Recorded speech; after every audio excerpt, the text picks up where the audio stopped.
What's going on, everybody? We got one here from MGTOW Reacts. Women are bitter because men are going their own way. Let's get into it.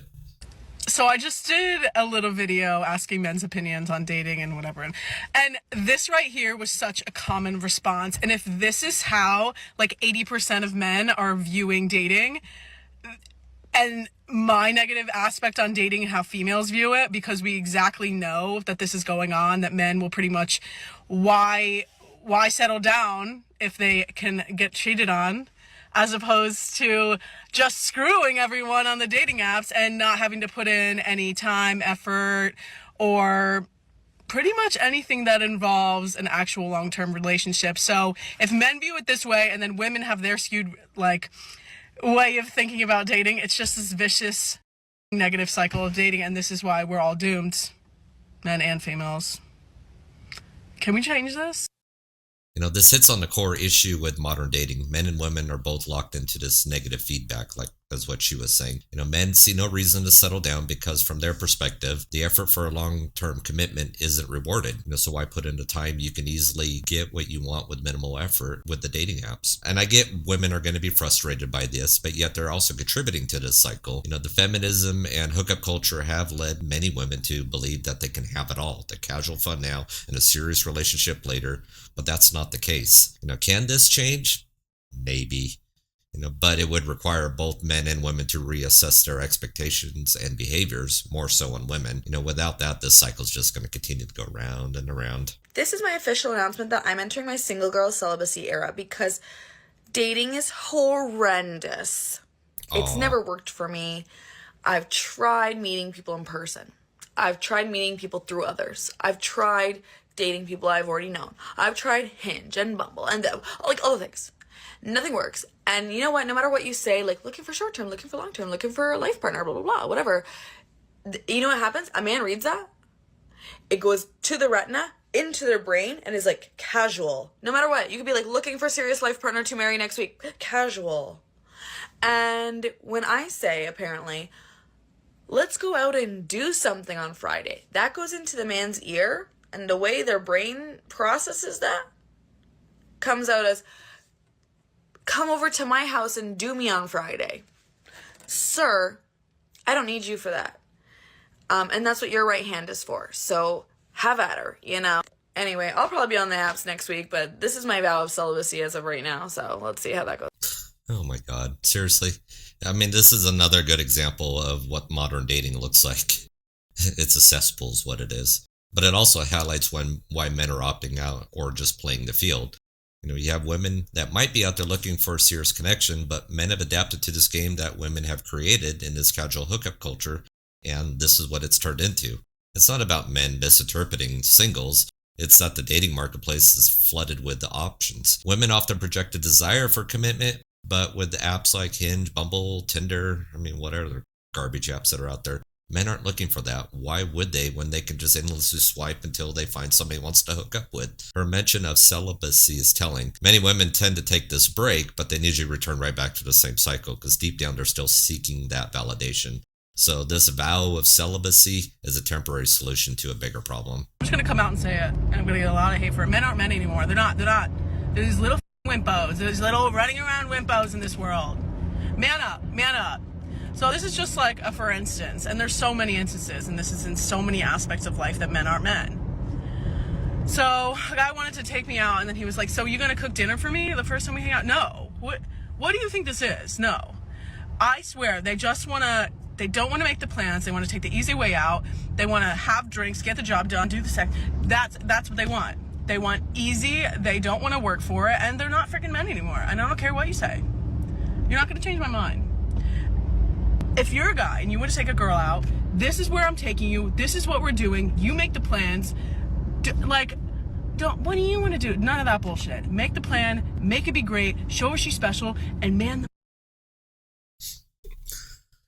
Sounds like somebody's been chasing after Chad or chasing after simps. But, women wanted equality and independence, and this is what they're seeing now based on what they've been asking for. Men aren't stepping up because they no longer feel the need to. And if men are acting this way, it's because they've adapted, again, to the system that women have created, which is to reward minimal effort. It's like, I'm sorry, but that is the case. Why would a guy put in extra energy when he knows he can achieve his goals with the bare minimum? And it's not that men aren't men anymore. It's that the incentives have changed and men are just responding to that change. And so why are you making this man jump through hoops to be with you when the last 10 men got you into bed right on the first night? I mean, we know the answer. This guy isn't a Chad, so he's got to work for it. Just as a man's future is important to a woman, your past is important to us. In my early 20s, I started dating the guys with all the options. I can't lie, at first this definitely did drive me crazy. The first guy I dated like this, I was definitely checking his followers, snap score, who he met last night. And since then, I have not once allowed myself to check any of that for any man ever again. Because I think I just decided, like, that's great, you have options, so do I. So why would I let myself sit at home and cry because one of my options followed girls? If I see you out at the bar with another girl, good riddance. Take him. I'm not gonna tear myself down because a man can't see my worth, can't see our compatibility. Like, he's not as smart as I thought he was then. That's fine. Not for me. Like, I own a mirror. I'm smart. I'm funny. I have good music taste. I'm an interior designer. I'm like your host at home. I'm good at cooking. What do you want? If it's not that, be my guest. I hope you find what you're looking for. I think a lot of the times as girls, it's really easy to get caught up in these guys that you now have a bunch of other options and start competing and trying to prove yourself. I just will never be chasing a man. I won't ask you to hang out. I won't ask you on dates. I won't text you first. Like, if I am not your number one option and you don't want to pursue me, who am I to stop you? In summary, if he doesn't want to make you his only option, then let him go to one of his other options. This is a common mindset that many women are adopting today, embracing their options and refusing to chase men. Well, good men, that is. She's right. Men with options won't settle unless they do see a value beyond the physical attraction. Absolutely true. But by playing this I have options too game, women more so than men are contributing to the very thing that they complain about, which is short-term transactional relationships. It's not about winning a competition, but about realizing that chasing options leads to shallow outcomes. So someone said to me the other day, well, you're still single because you're too picky. Like, shouldn't we be picky when we're looking for that life partner that we're gonna spend every waking freaking hour with? Isn't that the whole point? You should be picky, and I think the freaking problem is people aren't picky enough, and then they settle. This is why cheating happens, and this is why you're unhappy in a marriage, and you sleep in separate beds, and this is why divorces happen, and this is why... Don't freaking settle. Don't do it. Don't do it. I'm sure as hell not gonna do it. I'm 32, I'm single, but it's alright. It's alright. We'll get there. But, yeah, I'm gonna be picky. And you should too. Being picky when it comes to choosing a life partner is crucial, especially for men. People settle too often, and that's a big reason, like she says, why marriages fail, cheating happens, long-term relationships become miserable. I mean, if you're not selective, then you're going to end up with someone who truly doesn't align with your values or your needs, and that's a recipe for resentment. And that goes the same for women chasing after the bad boy Chad, the guy that they know they're not going to get a commitment from, but they're hoping that he might change for her. Cheating, divorces, sleeping in separate beds, these are all consequences of rushing into a relationship just for the sake of not wanting to be single. For men, stay selective and hold out for someone who truly matches your standards, because it could mean the difference between your assets, money, kids, and even your life. So on Monday, I started talking to this guy on a dating app, and he wanted to exchange numbers right away, which I usually am not open to, but was like, whatever, that's fine. Tuesday, I let him know that I had a terrible day at work, and he tells me that he wants to take me out to dinner just to make sure I get something to eat, which is very sweet of him, and I let him know that I really appreciate him and the offer, but I was just too mentally and physically drained from the day. So I asked if he wanted to eat on Friday, which he agreed to. So we're texting Wednesday and Thursday. The conversation's a little bit dry, but I do tell him the city you live in is the city I work in, so it'd be super convenient if you just tell me a place and a time to meet you, and I'll just leave straight from work. Which he didn't seem too thrilled with me kind of giving him that option, but he still seemed up for it. So it's now Friday, and he texted me at like 2 p.m. saying that he got off work early and he was heading home. And it's like 4 p.m. and I tell him like, hey, I have like 20 to 30 minutes left of work before I head out.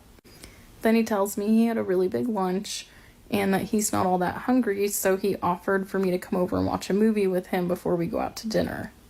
I very politely tell him, like, thank you for the offer, but I'm not comfortable with that since we haven't met in person. I would love to meet you a little bit later for dinner. So all he responds with is okay, and at this point I'm in my car using the talk to text feature, and I waited probably, I don't know, like 5, 10, 15 minutes to text him back saying, hey, if you want to meet up and do something else, if you have anything in mind, I'd be open to it. And as I'm driving home, I get a couple phone calls from work, some escalations, so I know when I get home, I'm going to have to do a little bit of work. So I don't check my phone or messages or anything for, I don't know, like an hour and a half. I get done with my work stuff, I look at my phone, the text I sent him doesn't even show that it's been delivered. So my best guess is that he blocked my number. I go onto the dating app, don't see his face in the messages, so I'm assuming he blocked me there as well. Interactions like these are the reasons that I'm constantly getting on the dating apps and getting right back off and taking a break from them. Like, I'm really not bothered by this whole interaction that I had with this guy, but it's just like, if all you wanted me to do was go over to your house and watch a movie with you, why didn't you lead with that? I would have said no still, but like, why didn't you lead with that? I could have summed this whole story up in one line. There was a guy who wasn't interested in anything from the start. Easy as that. Could have saved us a few minutes here.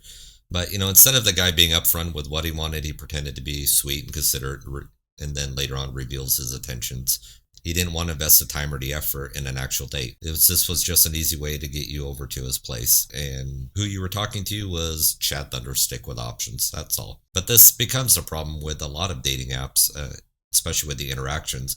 Chad will often string women along until they realize they can't get what they want with minimal effort, and then they ghost. But women do the same thing, more so women than men. But this is why so many people get fed up with dating apps, and it's this consistent cycle of shallow interactions where the goal is just rarely there to build a genuine connection. All of this highlights what the modern dating landscape looks like. Feminism and hookup culture have fostered a mindset where both genders prioritize options over commitments. It's leading to dissatisfaction on both sides, and you could tell me not all women are this way, and I've never said that all women are this way. The women who respect their man, build him up, build a legacy, faithful, loving, was never promiscuous, all these things men say that they're looking for in a good woman, that's the exception, not the norm in the West. What we're doing here, this is to help people who are not experienced in the dating world not to fall into the cesspool and lose half their stuff or even more. The thing where women's refusal to settle, as they put it, or chase after Chad Thunderstick, it may seem empowering to you, and you're free to do that. Nobody's stopping you. It just reinforces the transactional nature of the modern relationship. And without a fundamental shift in the behavior and expectation, this is just going to continue to go round and round. Anyways, guys, if you like what you've seen today, hit that like button, share, subscribe. Leave me a comment down below what you guys think, and I'll see you on the next one. Peace.